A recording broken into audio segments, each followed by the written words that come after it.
পূর্ব মেদিনীপুরের ময়নায় সেচ দফতরের খাল সহ শ্মশান বিক্রি, জমি বিক্রির অভিযোগ এক তৃণমূল নেতার বিরুদ্ধে, যদিও সেই অভিযোগ মানতে নারাজ।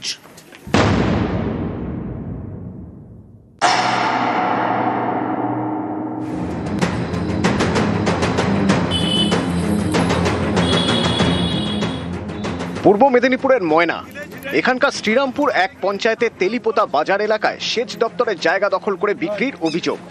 বিজেপি বিধায়ক অশোক দিন্দা এ নিয়ে সরব।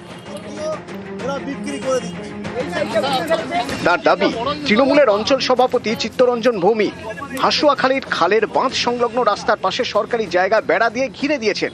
ওই জমিতে থাকা শ্মশানের জায়গাও নাকি বিক্রি করে দেওয়া হয়েছে বলে অভিযোগ। চিত্তরঞ্জন ভৌমিক নামে একজন নেতা সেখানে হাত পিছু 35,000 40,000 টাকা করে বিক্রি করছে, এর সাথে দলিলও দিচ্ছে। এই খালের এই পাশে এটা সরকারি জায়গা, 1 ইঞ্চিও ছাড়বো না, দরকার হলে হাইকোর্ট যাব, কথা দিলাম। ময়না শ্রীরামপুর এক পঞ্চায়েতটি বিজেপি পরিচালিত। এই পঞ্চায়েতের বিরোধী দলনেতা চিত্তরঞ্জন ভৌমিক তার বিরুদ্ধে শ্মশান সহ সরকারি জায়গা বিক্রির অভিযোগ করেছেন বিজেপির পঞ্চায়েত উপপ্রধানও। তৃণমূল নেতার দাদা ও ভাইয়ের বিরুদ্ধে একই অভিযোগে সরব, নালিশ করেছেন স্থানীয় প্রশাসনের কাছে। পাটটা কি সরকারি জায়গা? সরকারি না, ও জমিদারি আমলের জায়গা। সর্বসাধারণ ব্যবহার করে। শ্মশান হয়তো ঘেরে দিয়েছে, বলে ডেড বডি পুঁততে এলে আমাকে 2,000 দিতে হবে, কাউকে বলছে 5,000 দিতে হবে। কে বলেছে? কি চিত্তরঞ্জন ভৌমিক আর তার ছেলে সুজয় ভৌমিক। বাঁধ সংলগ্ন খাল পাড়, এটা দীর্ঘদিন যাবৎ ওটা কিন্তু ছিল আমাদের সর্বসাধারণের ব্যবহার্য এবং ভাগাড় হিসাবে চিহ্নিত ছিল। 20,000 25,000 30,000 35,000 পর্যন্ত শেষ হয়েছে। চিত্তরঞ্জন ভৌমির সাথে আরেকজন 126-এর যে পঞ্চায়েত সদস্য, উনিও কিন্তু কিনছেন জায়গাটা। ওরা কোথা থেকে কি দলিল করছে তাও জানতে পারিনি, বলছে দলিল করা আছে। অবৈধ কথাবার্তা, জমি জানে না, জমি জায়গার বরখেজও জানে না একটা এমএলএ। কোনো সরকারি জায়গা না। সরকারি জায়গা মানে কি উনি জানেন? 1 নম্বর খতিয়ান ছাড়া সরকারি জায়গা হয় না। আমরা 6-7 জন কিনেছি। উনি ভুলভাল বাজার গরম করা বক্তব্য রেখে তো বাজার গরম করা যাবে না। সরকারি জমি কোনোদিন বিক্রি করা যায়নি। সরকারি জমি যেটা আমাদের 1 নম্বর খতিয়ানের জমি, বিনা পাট্টা নিয়ে তারা কিন্তু দখল করছে। আমরা বলিনি কেন যে যেহেতু আমাদের ওখানে কোনো কাজে লাগেনি, যখন আমাদের কাজে লাগবে সরকারি জমি কিন্তু আমরা ওটাকে আমাদের আয়ত্তের মধ্যে আমরা নিয়ে যাই। পূর্ব মেদিনীপুর থেকে ক্যামেরা সর্বানন্দ মিশ্রের সঙ্গে সুজিত ভৌমিক, নিউজ 18 বাংলা। কি ঠান্ডা! দক্ষিণবঙ্গের জেলা এবং কলকাতায় ব্যাপক ঠান্ডা। আগামীকাল 2 জেলায় শৈত্যপ্রবাহের সতর্কতা।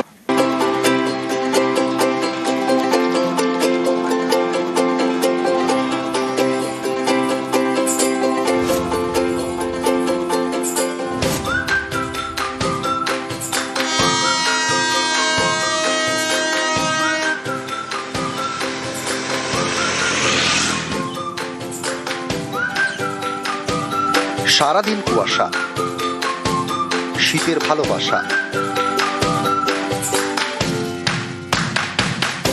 উত্তুরে হাওয়ায় কনকনে দক্ষিণবঙ্গ, হাড় কাঁপুনি কলকাতায়।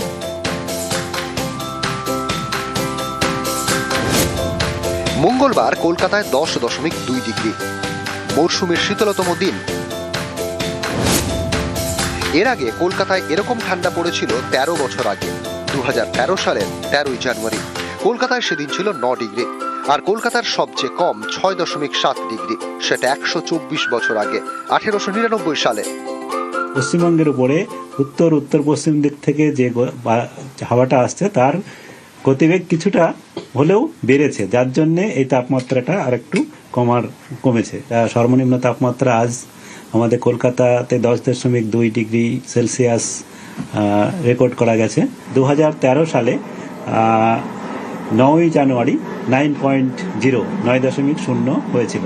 সব থেকে সর্বনিম্ন তাপমাত্রা আমাদের আলিপুরে 1899 সালের 20 জানুয়ারি রেকর্ড করা গেছিল 6.7। কলকাতা পার্শ্ববর্তী অঞ্চলে আগামী 24 ঘন্টায় আগামীকালও 10-এর কাছাকাছি সর্বনিম্ন তাপমাত্রা, আর সর্বোচ্চ তাপমাত্রা আজ 18 ডিগ্রি সেলসিয়াসের কাছাকাছি থাকবে।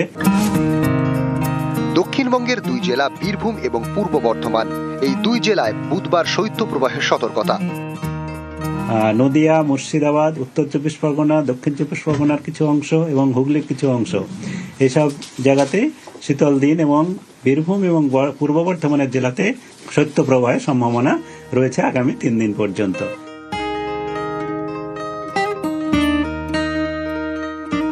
জেলায় জেলায় একটাই কথা, উফ কি ঠান্ডা।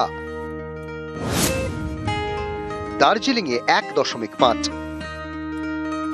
শিলিগুড়িতে 9.2, জলপাইগুড়ি 9, রায়গঞ্জ 8, বীরভূমের শ্রীনিকেতন এবং সিউড়ি 2 জায়গাতেই তাপমাত্রা 6.2, কল্যাণীতে 7 ডিগ্রি সেলসিয়াস, বাঁকুড়ায় 7.8, পশ্চিম বর্ধমানের আসানসোলে 8.8, বারাকপুরে 8.2,